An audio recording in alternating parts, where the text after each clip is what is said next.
Magandang hapon po sa inyo mga ka-brother. Yan na po yung forma na ginagawa nila. Oh. Medyo mahirap nga lang kasi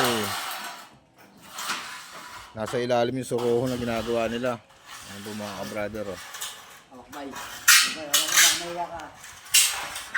Tapos yung process po natin. Oh. Ayan na po. Nag-aabutan na sila ng mga parlina. Mahirap nga lang yung festival, medyo delikado na rin. Ayan po.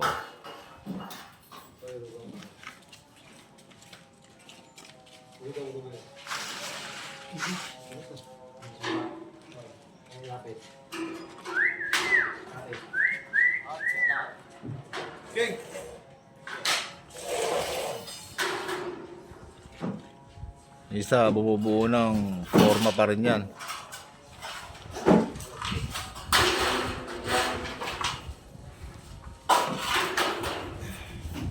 Yan po.